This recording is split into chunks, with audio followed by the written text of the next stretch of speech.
बिस्मिल्लाहिर्रहमानिर्रहीम। अभी स्टार्ट करते हैं एक्सरसाइज नंबर 3.1 का क्वेश्चन नंबर 2।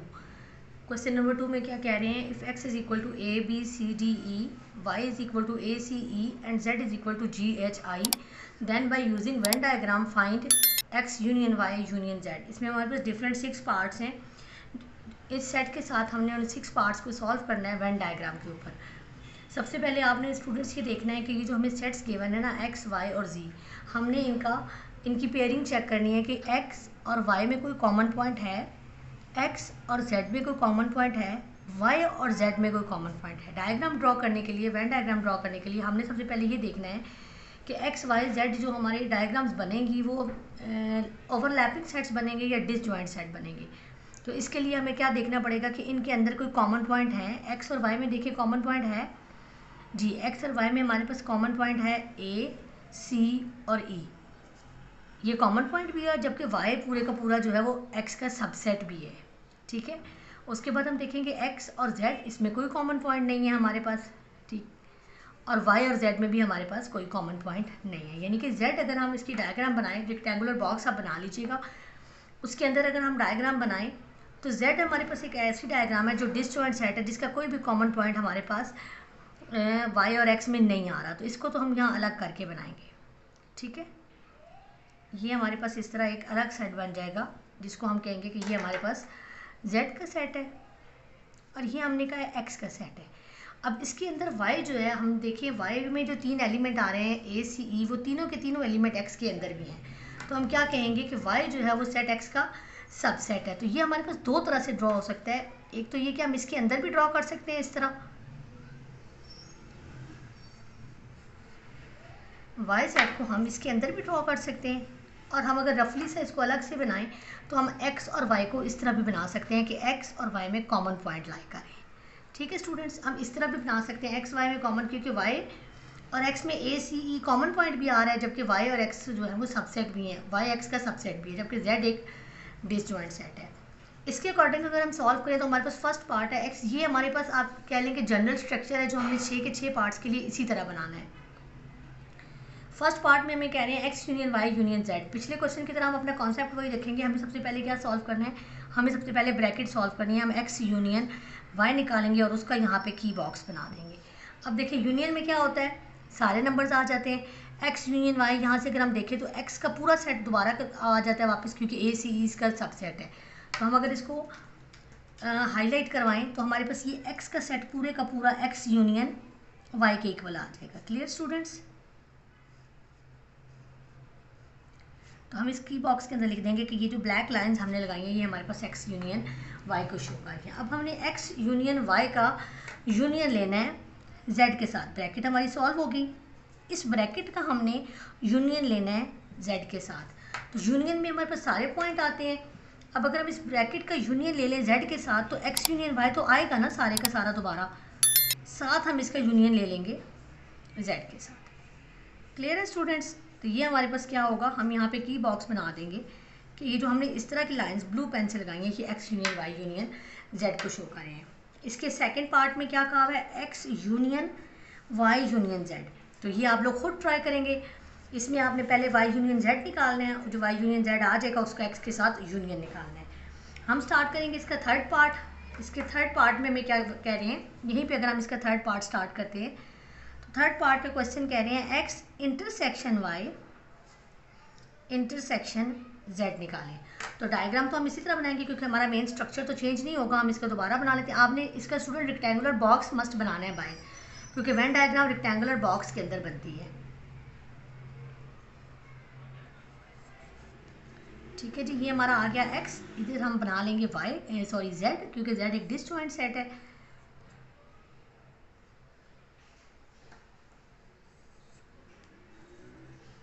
और z इसके अंदर हमारे पास एक ओवरलैप्ड सेट आ जाएगा y, जो इसका सबसेट होगा। थोड़ा छोटे वाला सेट हम बना लेते हैं, ये इस तरह।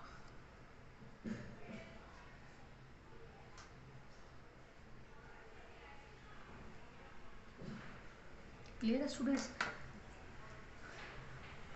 अब यहाँ देखिए अगर हम इसके नंबर भी लिखना चाहें ना, तो ये देखिए हमारे पास y सेट के अंदर क्या आ रहा है, a c e, और x सेट के अंदर a c e हमने यहाँ लिख दिया, पीछे क्या रह गया b, और डी ये एक्स सेट के अंदर आ जाएगा और वाई सेट में हमारे पास जी एच और आई आ जाएगा। ये हमें यहाँ देखने से ही पता चल रहा है कि ये हमारे पास सेट इस तरह बन जाएगा। ये सेट वाई है, ये सेट एक्स है, सॉरी ये सेट जेड है हमारे पास, वाई नहीं, वाई हम यूज़ कर चुके हैं। ये सेट जेड है, ये एक्स है और ये हमारे पास वाई है। अब हमने क्या करना है, एक्स इंटरसेक्शन वाई लेनी है। हम यहाँ पे लिखते हैं, हमने ब्रैकेट पहले सॉल्व करनी है, एक्स इंटरसेक्शन वाई। अब आप देखिए एक्स और वाई में कॉमन पॉइंट कौन से नज़र आ रहे हैं आपको, उसको आप हाईलाइट कर लें। ये देखिए एक्स और वाई में हमारे पास वाई का सेट पूरे का पूरा कॉमन पॉइंट में आ रहा है, ये जिसको मैंने हाईलाइट किया है। ये मेरे पास एक्स इंटरसेक्शन वाई के इक्वल है।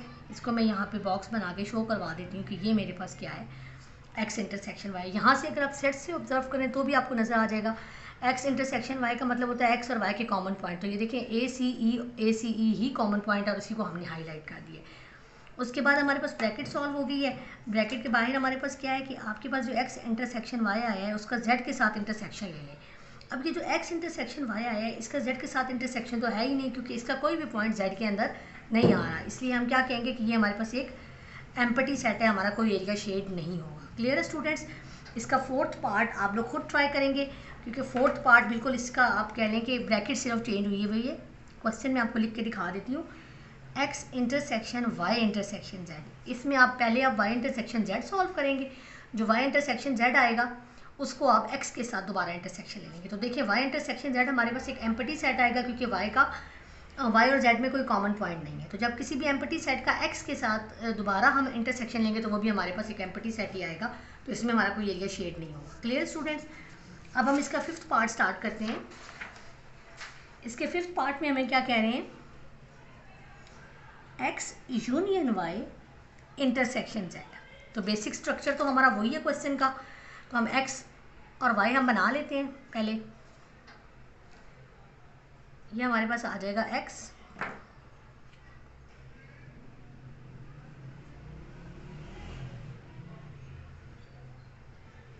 इसको आप कंपास से बनाएं, किसी कैप से बना लें, या किसी भी तरह से आप ये इसके ड्रॉ कर सकते हैं।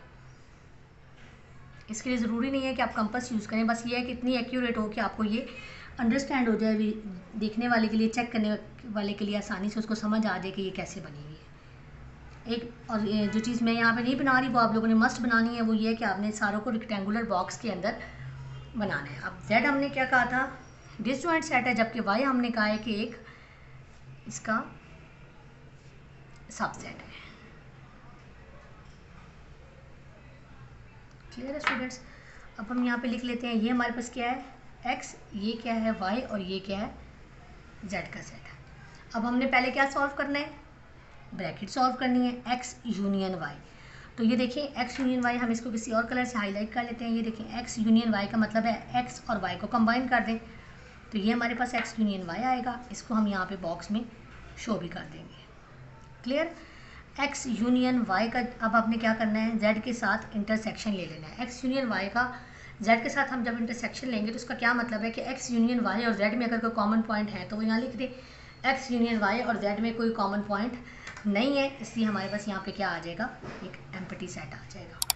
सिमिलरली हमारा इसके पास लास्ट पार्ट है इस क्वेश्चन का, उसको भी आप लोग खुद करेंगे। X intersection Y union Z है, तो अब आपने पहले क्या करना है, हम एक्स इंटरसेक्शन वाई पिछले पार्ट में निकाल चुके हैं। एक्स इंटरसेक्शन वाई में हमारे पास सिर्फ वाई का सेट शेड होगा, बल्कि मैं आपको ये करवा देती हूँ। इसको देखिए हम क्या करेंगे, ये हमारे पास इसी तरह बॉक्स बनेंगे, पहले सॉरी सर्कल बनेंगे। ये आ गया एक्स का सेट, ये हम यहाँ पे जेड बना लेते हैं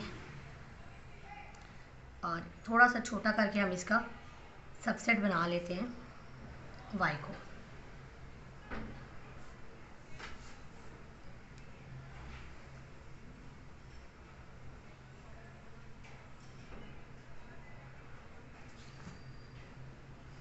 इसमें देखिए हमने उसी तरह डायग्राम स्ट्रक्चर दोबारा बना लिया है। एक्स का सेट बनाया, इसके अंदर हमने वाई बनाया क्योंकि वाई एक्स का सबसेट है और जेड एक डिसजॉइंट सेट है, इसको हमने अलग से बना लिया। पहले हम ब्रैकेट सॉल्व करेंगे। ब्रैकेट में हमने लेना है एक्स इंटरसेक्शन वाई।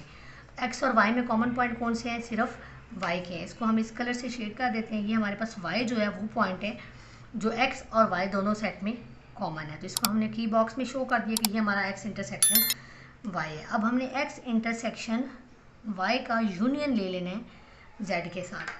तो ये देखिए ये x इंटरसेक्शन y है, इसको अगर हम किसी और कलर से हाईलाइट करें तो ये x इंटरसेक्शन y का हमने लेना है यूनियन। यूनियन का मतलब है कि x इंटरसेक्शन y का सेट भी पूरा आएगा और z का सेट भी पूरा आएगा। तो ये हमारे पास क्या होगा, x इंटरसेक्शन y हमारे पास इस तरह की लाइनिंग को शो कर देगा। x intersection y union z means कि x इंटरसेक्शन y का जो आंसर आया वो और z का यूनियन। तो ये हमारे पास आंसर आया हुआ था x इंटरसेक्शन y का, इसका हमने z के साथ यूनियन ले लिया। तो ये ग्रीन कलर की लाइन जो है वो इस एरिया को शो कर रही है। क्लियर है स्टूडेंट्स। नेक्स्ट हम स्टार्ट करेंगे क्वेश्चन नंबर 3। क्वेश्चन नंबर 3 में हमें क्या कह रहे हैं, verify associative law of union and intersection by using diagram of question number 1। यानी कि जो क्वेश्चन नंबर 1 में हमने 4 डायग्राम्स पढ़ी थी उसके ऊपर आप associative law of union and intersection को वेरीफाई करवाएं। तो एसोसिएटिव लॉ ऑफ यूनियन क्या होता है, एसोसिएटिव लॉ ऑफ यूनियन अगर हम देखें तो वो होता है हमारे पास A union B union C is equal to A union B union C। और अगर हम देखें एसोसिएटिव लॉ ऑफ इंटरसेक्शन तो वो क्या बनेगा, A intersection B intersection C is equal to A intersection B intersection C।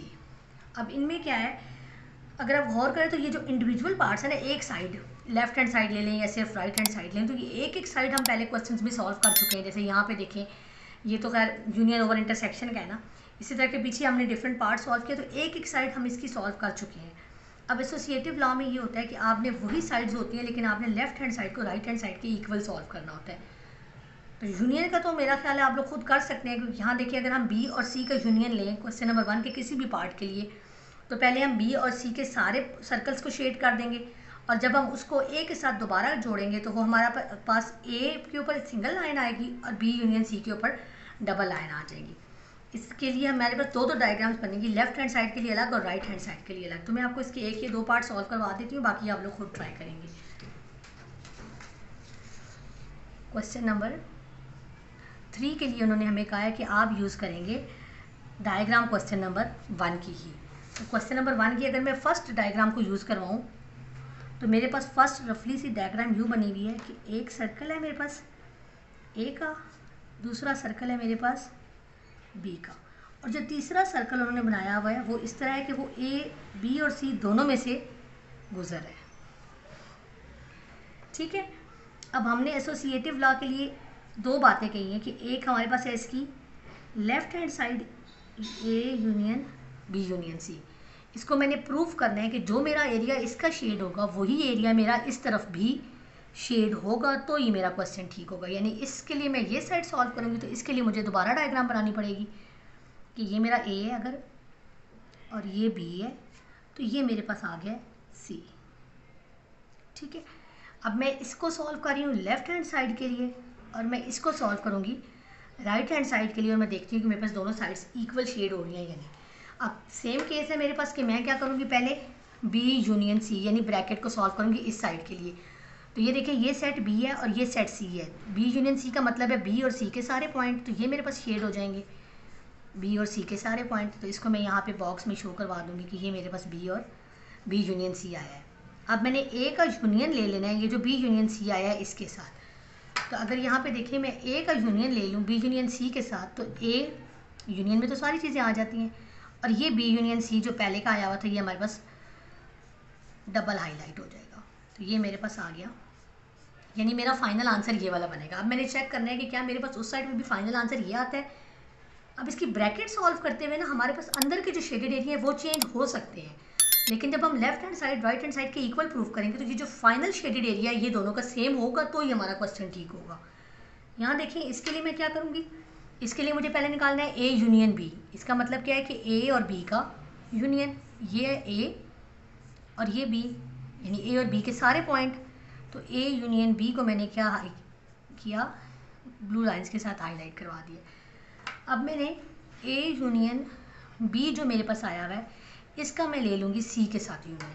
अब देखिए ये मेरे पास A यूनियन B आया हुआ था, इसका जब मैं C के साथ यूनियन लूँगी तो C भी इसमें इंक्लूड हो जाएगा। यानी कि ए बी सी तीनों हाईलाइट हो गए हैं। तो ये जो मेरी ग्रीन लाइंस इस तरह की लगी हुई हैं, इसमें देखो मेरे तीनों सर्कल्स हाईलाइट हुए हैं, इधर भी मेरे तीनों सर्कल्स हाईलाइट हुए हैं। इसका मतलब है मेरा हाईलाइटेड पोर्शन ठीक सेम है, hence prove that left hand side is equal to right hand side. Clear है स्टूडेंट्स? अब इसका सेकेंड लॉ है एसोसिएटिव लॉ ऑफ इंटरसेक्शन। ये मैं आपको किसी और डायग्राम के साथ सॉल्व करवा देती हूँ। आपने ये associative law of union question number 1 के 4 डायग्राम्स के साथ करना है। मैंने एक के साथ जिस तरह करवाया है, बाकी डायग्राम्स के साथ भी आप इसी तरह करेंगे। मैं आपको सेकेंड डायग्राम के ऊपर associative law of intersection solve करवा देती हूँ। सेकेंड डायग्राम है मेरे पास, ये एक सर्कल यूँ बना हुआ है मेरे पास इसमें, और इसके अंदर एक और सर्कल है इस तरह का। ये ए सेट है, ये सेट बी है, और ये मेरे पास इसके अंदर इस तरह से सेट बी, ये सेट सी है। ठीक है, अब मैंने इस पर आपको सॉल्व करवाना है associative law of intersection. Associative law of intersection होता है A intersection B intersection C is equal to A intersection B intersection C. तो ये मैं अगर लेफ्ट हैंड साइड के लिए सॉल्व करूं तो मुझे राइट हैंड साइड के लिए इसी तरह की एक डायग्राम और बनानी पड़ेगी, ए सी, और ये मेरे पास आ गया बी। अब इसके लिए भी मैंने यही सारा काम करना है, लेकिन मुझे अपनी ब्रैकेट्स के अकॉर्डिंग काम करना है। मुझे पहले सॉल्व करना है बी इंटरसेक्शन सी। तो आप ये देखें, ये सेट बी का है और ये सेट सी का है। तो इसमें इंटरसेक्शन वाला पॉइंट कौन सा आ रहा है, यानी बी के कौन से पॉइंट है जो सी के अंदर भी आ रहे हैं, तो वो ये वाले पॉइंट हैं जो मैंने इधर हाईलाइट करवाए हैं। ये पॉइंट मेरे पास बी इंटरसेक्शन सी को शो कर रहे हैं। अब आप देखें, ए सेट का इन पॉइंट्स के साथ आपने इंटरसेक्शन निकालना है। ए सेट का इन पॉइंट्स के साथ इंटरसेक्शन कुछ भी नहीं आएगा, एक एम्प्टी सेट आएगा। देखें कैसे, ये ए सेट है, ये बी इंटरसेक्शन सी आएगा, इनमें तो कुछ भी कॉमन नहीं है क्योंकि ए इस सेट का डिसजॉइंट है, इसमें तो कोई कॉमन पॉइंट ही नहीं है। तो अब हम दूसरी साइड सॉल्व करते हैं, देखते हैं क्या वहाँ पे भी हमारा आंसर एम्प्टी सेट आता है। तो इसके लिए हमें पहले क्या करना पड़ेगा, हम पहले सॉल्व करते हैं ए इंटरसेक्शन बी।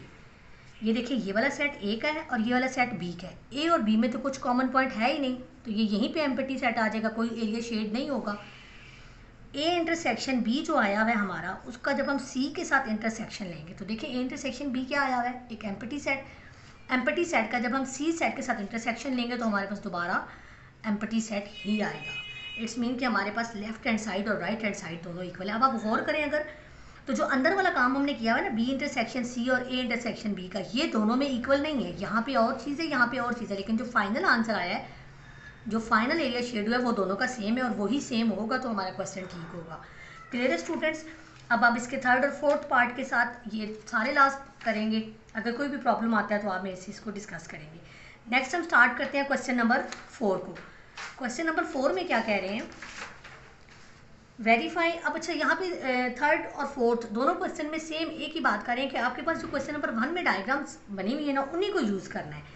अब क्वेश्चन नंबर 4 में भी यही कह रहे हैं कि आपने जो क्वेश्चन नंबर 1 में डायग्राम यूज़ की हुई है, उनको यूज़ करते हुए आप distributive law of union over intersection निकालें और इंटरसेक्शन ओवर यूनियन निकालें।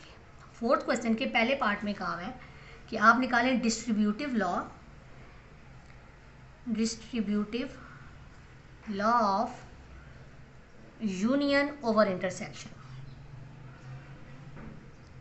ठीक है, अब ये आपने यूनियन ओवर इंटरसेक्शन का लॉ निकालना है क्वेश्चन नंबर 1 के ऑल 4 पार्ट्स के साथ। तो पहले हम लॉ लिख लेते हैं। यूनियन ओवर इंटरसेक्शन है तो हमारे पास लॉ होता है ए यूनियन बी। अब देखिए, ये हो गया यूनियन, ए यूनियन किसके ऊपर यूनियन है, इंटरसेक्शन के ऊपर, बी इंटरसेक्शन सी। इसको जब आप सॉल्व करते हैं तो ए, यानी कि आप ए यूनियन अंदर मल्टीप्लाई करवा दें तो ये आ जाता है ए यूनियन बी, मिड में क्या आ गया, इंटरसेक्शन, फिर आ गया ए यूनियन सी। तो यहाँ पे ये देखिए, A union B intersection A union C आ जाता है हमारे पास यूनियन ओवर इंटरसेक्शन का लॉ। अब मैं ना आपको इसको क्वेश्चन नंबर 1 के थर्ड पार्ट के साथ ये सॉल्व करवा देती हूँ, बाकियों के साथ आप लोग खुद करेंगे। थर्ड पार्ट की डायग्राम हम यहाँ पे बना लेते हैं। ये सेट ए है, ये सेट बी है और ये वाला सेट सी है। ठीक है, यहाँ पे भी हमें ना, हमारे पास लेफ्ट हैंड साइड और राइट हैंड साइड दो साइड्स हैं। लेफ्ट को हमने राइट के इक्वल प्रूव करना है तो हमें डायग्राम 2 दफ़ा बनानी पड़ेगी, रेक्टेंगुलर बॉक्स के अंदर डायग्राम बनानी है। यहाँ पे भी देखिए, ये सेट ए है, this is set B and this one will be set C. तो अब आप पहले लेफ्ट हैंड साइड को अगर सॉल्व करें इस साइड पे, तो ये क्या है, A union B intersection C. तो हम पहले क्या सॉल्व करेंगे, ब्रैकेट सॉल्व करेंगे, बी इंटरसेक्शन सी। तो ये सेट बी का है, ये सेट सी का है। बी और सी में कॉमन पॉइंट कौन से हैं, ये जो इसके अंदर आ रहे हैं, यानी बी के कौन से पॉइंट है जो सी के अंदर भी आ रहे हैं, तो वो जो इस पोर्शन के अंदर आ रहे हैं, ये वो पॉइंट हैं जो बी और सी दोनों में आ रहे हैं। क्लियर स्टूडेंट्स, हमने इस कॉमन पॉइंट का ए के साथ क्या ले लेना है, यूनियन ले लेना है। इन कॉमन पॉइंट्स का ए के साथ जब हमने यूनियन लेना है, तो इसका मतलब है ये कॉमन पॉइंट सारे और सेट ए पूरा आ जाएगा, क्योंकि यूनियन में हम सबको कंबाइन कर देते हैं, सेट ए पूरा। और ये जो हमारे पास आए हुए वैल्यूज़, ये भी इसमें हाईलाइटेड पोर्शन आ जाएगा, तो ये हमारे पास आ जाएगा यूनियन बी इंटरसेक्शन सी। अब आपने ये जो अंदर वाला काम है दूसरे क्वेश्चन का, ये दूसरी साइड का ये चेंज हो सकता है, लेकिन ये जो फाइनल शेडेड एरिया है वो यही आना चाहिए, तभी आपका क्वेश्चन ठीक होगा। हम चेक कर लेते हैं कि ये आता है या नहीं। अब इस साइड पे हम सॉल्व करते हैं राइट हैंड साइड को। वो क्या है, A union B intersection A union C. तो पहले हम पहली ब्रैकेट सॉल्व करते हैं ए यूनियन बी को। तो ए यूनियन बी में हम क्या करेंगे, देखिए ए और बी के सारे एलिमेंट्स, क्योंकि यूनियन में हम सारे एलिमेंट लिख देते हैं, ये सारे एलिमेंट ए यूनियन बी में आएंगे। क्लियर स्टूडेंट्स, फिर हमने निकालना है ए यूनियन सी। अब ए और सी के पॉइंट्स को हाईलाइट करने के लिए हम कलर चेंज कर लेते हैं। ये देखिए हमने क्या करना है, ए यूनियन सी लेने, यानी कि ए और सी के सारे एलिमेंट।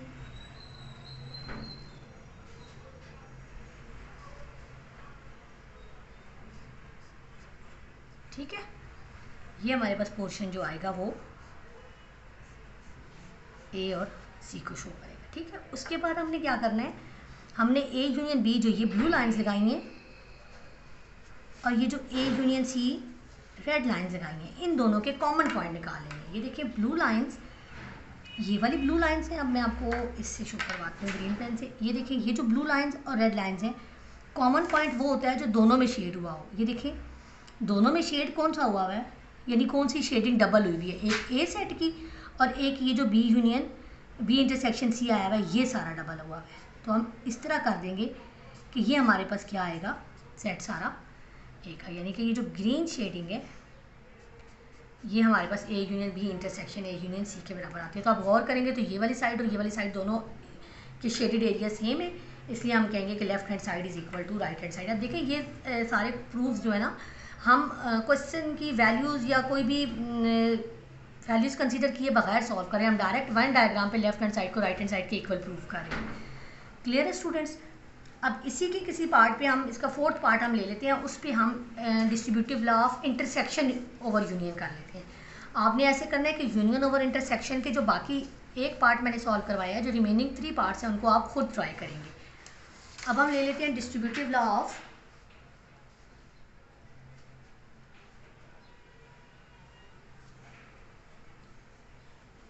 Intersection over union.